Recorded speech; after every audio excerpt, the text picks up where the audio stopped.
Hello, everyone, Randy here. And yeah, still dealing with a cold yet, so if I sound a little funny, that is why. But we're back on the John Deere 2010 project here. And a quick stop to the parts store later. Just ignore the brand that is on there. I won't say nothing about that, other than that dealer's a lot closer, and I figured it'd be, same part. So, from last video here, if you recall, I think we troubleshooted it down, figured maybe this was at fault because we got no spark here. I don't really see anything wrong with the distributor, at least nothing that's, screaming like, hey, I'm bad. And seeing as how we got no spark, and your spark comes from this here thingamajigger, that seemed like a good thing to blame for starters. So anyway, went down, like I said, to the local parts store here, and got another one. And I didn't actually really pay that close attention to what I got. I just asked him for one of these. Just like, I'll get the same one that was in there, even though it said 6 volts. And there's some debate about this here, by the way. Is this 6 volts or 12 volts? One, this is definitely a 12 volt battery, no question about that. But is this rest of the system 12 volt? And I was trying to look here, and I don't know if... Yes, there you go, 12 volts on that. So I was a little concerned about that. That is 12 volts.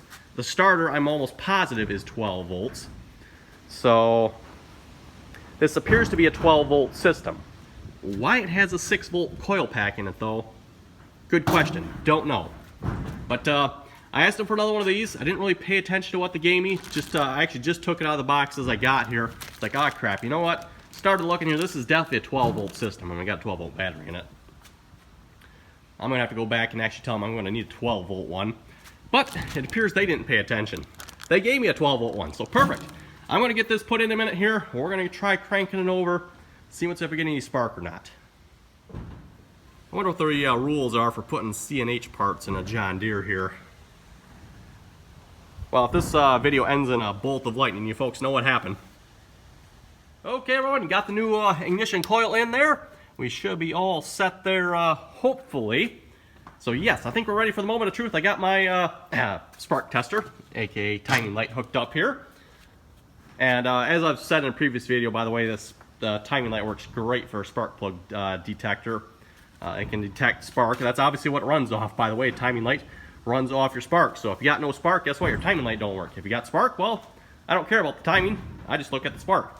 So anyway, we got our can of crack here. Crack in a can, at least for vehicles. For those of you wondering if drugs are good for tractors, well, it sure seems like they are. So let's give it a couple squirts in there. Climb up here and see if it'll start. And you folks, place your bets. What do you think? You think we'll see anything out here?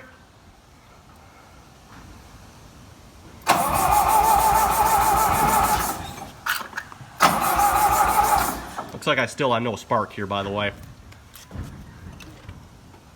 Get the timing light up here.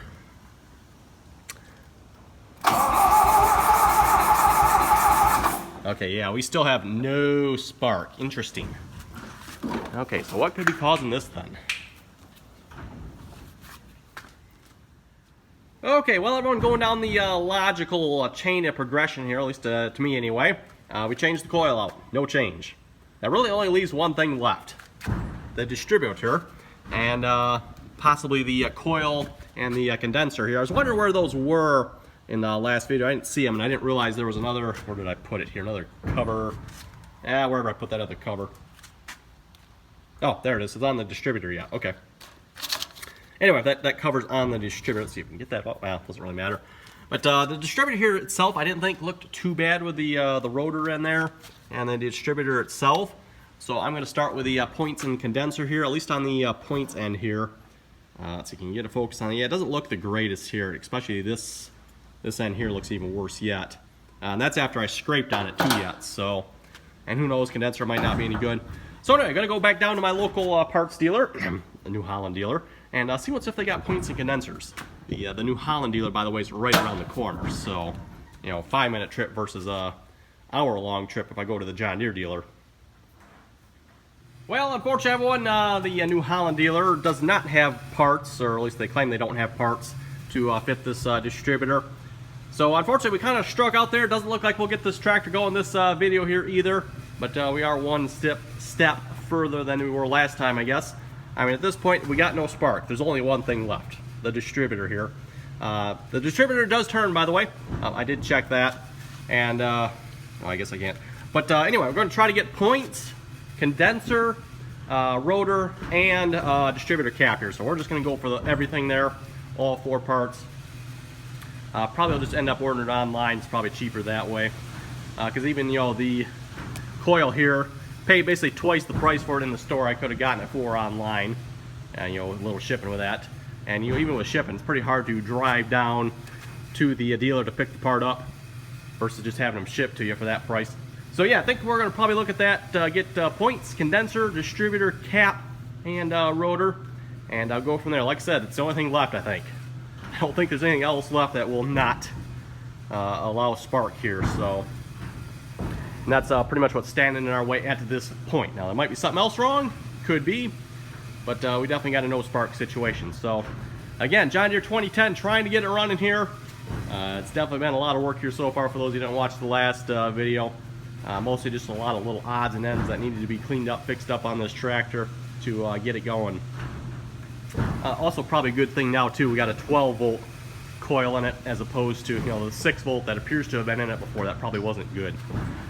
So yeah, anyway, on that note, folks, we're gonna wrap it up here. Like I said, it'll probably be a few days before we get back to it again because we'll have to wait for the parts to be delivered, and especially over the weekend too. So anyway, thanks for watching, and till next time.